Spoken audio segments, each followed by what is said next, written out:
سر یہ فرمائے گا کہ ملٹیپل چیلنجز ہیں جو اس وقت حکومت کو درپیش ہیں. ایک طرف پریکٹس اینڈ پروسیجر ایکٹ ہے، اس کے اوپر تنقید ہو رہی ہے. ایک طرف جو نیا جوڈیشل پیکج جس کو نام لے لیں یا آئینی ترمیم نام لے لیں، اس کے اوپر بھی حکومت فائٹ بیک کر رہی ہے. بظاہر تو یہ تمام چیزیں جو موجودہ قوانین کا سسٹم ہے اس کو مضبوط کرنے کے لیے ہیں، لیکن ہر جماعت اپنے اپنے تحفظات لے کر بڑھ رہی ہے. تو آپ کے خیال میں کوئی ایک پوائنٹ ہے، ایسی ڈیڈ لائن جس پر حکومت کا موقف ہو کہ اس ٹائم فریم میں رہتے ہوئے ہم نے تمام سٹیک ہولڈرز کو مطمئن کرنا ہے؟ کیونکہ موجودہ چیف جسٹس کے جانے میں بڑے کم دن رہ گئے ہیں اب. جی بسم اللہ الرحمن الرحیم. ثنا صاحبہ بہت شکریہ جی اپنے شو میں دعوت دینے کا. آپ کی اجازت سے جو دونوں آپ نے نکات اٹھائے ہیں جی اس کو ذرا ایک ایک کر کے میں ایڈریس کر لیتا ہوں. جی پہلے ہے پریکٹس اینڈ پروسیجر بل یا ایکٹ، اور اس کے جو اب اس میں جو ترمیم کے لیے جو آرڈیننس آئی ہے. دیکھیے پریکٹس اینڈ پروسیجر جو ایکٹ آئی تھی 2 سال قبل تقریباً، جب ہم نے اس کو بلکہ ہم نے پچھلی 16 ماہ کی حکومت میں جب اس کو پروملگیٹ کیا تھا، تو آپ کو یاد ہوگا کہ ہم نے یہ بات کی تھی کہ ڈیموکریٹائزیشن آف دا سپریم کورٹ ہونی چاہیے، جہاں پہ فرد واحد چیف جسٹس کے بجائے 3 ججز جو ہیں وہ فیصلہ کریں بینچ فارمیشن کا اور سو موٹو کے کیسز کون سے کہاں پہ سو موٹو انووک کرنا ہے. اب آپ نے دیکھا ہے کہ وہ 3 سینئر موسٹ ججز تھے چیف جسٹس سمیت، اور اس وقت جو لوگ تنقید کر رہے تھے اس کے اوپر کہ اس سے وہ آج اس بات پہ تنقید کر رہے ہیں کہ ہم نے جس طرح ہے اس طرح ہی رہنا چاہیے. تو مجھے پہلے تو اس بات کی خوشی ہے کہ یہ جو لوگ اس وقت تنقید کر رہے تھے ہمارے اس قدم پر ڈیموکریٹائزیشن آف دا سپریم کورٹ پر، وہ آج مان گئے ہیں کہ وہ درست فیصلہ تھا.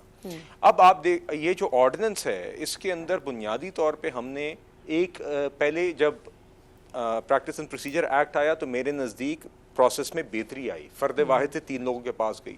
اب اس آرڈیننس کے تحت ایک تو یہ ہوا ہے کہ وہ ابھی بھی 3 ججز ہی ہیں جو تعین کریں گے بینچز کا. اس کے اندر صرف اتنی فلیکسیبلٹی دے دی گئی ہے کہ چیف جسٹس اور سینئر پیونی جج جو سیکنڈ سینئر موسٹ جج ہوتے ہیں سپریم کورٹ کے، ان کے علاوہ تیسرے جو جج ہیں وہ چیف جسٹس کو ہی نامنیٹ کر سکتے ہیں. اور اس سے تھوڑی فلیکسیبلٹی آ جاتی ہے کہ اگر کسی وجہ سے ایک جسٹس نہ موجود ہوں تو کوئی اور جج بھی ان کا انتخاب ہو سکتا ہے، جس سے اس کمیٹی کا کورم موجود رہ سکتا ہے اور کنٹینیوٹی رہ سکتی ہے، اور ساتھ ساتھ دیگر ججز کو اس میں موقع بھی مل سکتا ہے.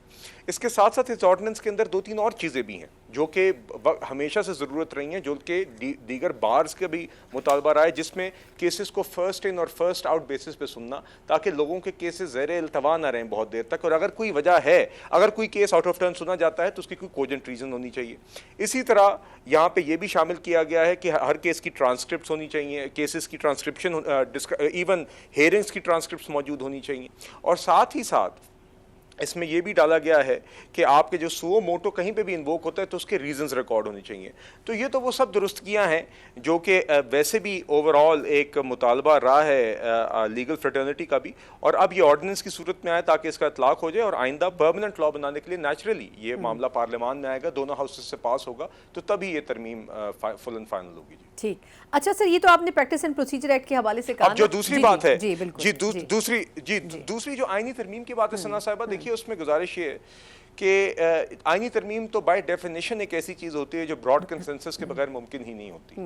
اس میں جب تک آپ کے پاس 2/3 اکثریت نیشنل اسمبلی میں علیحدہ اور 2/3 اکثریت سینٹ میں علیحدہ نہ ہو تو آپ لا ہی نہیں سکتے.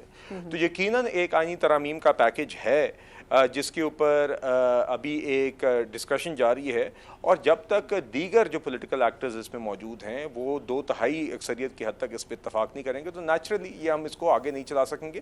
مگر اس میں بہت ساری وہ چیزیں ہیں جس پہ آج میں نے دیکھا کہ بلاول بھٹو صاحب بھی بات کر رہے تھے کہ کانسٹیٹیوشنل کورٹس کا قیام ہونا چاہیے. اس کے علاوہ زیادہ stronger parliamentary representation in the appointment of ججز of the senior judicial commission of Pakistan کے اندر بھی 2 اپوزیشن اور 2 ٹریجری کے ممبران کی اضافے کی بات ہے.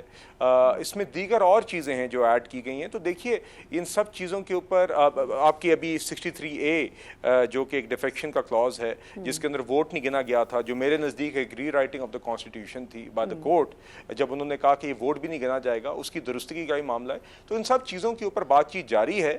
میرا خیال سے ٹائم فریم تو نیچرلی سب چاہیں گے کہ جتنا جلدی اتفاق ہو جائے بہتر ہے، مگر نیچرلی یہ اتنے اہم موضوع ہیں کہ اس میں جتنی کنسلٹیشن ہو اور جتنا اتفاق ہو اتنا ہی بہتر، اور اس کے لیے جتنا بھی وقت درکار ہے وہ لینا چاہیے.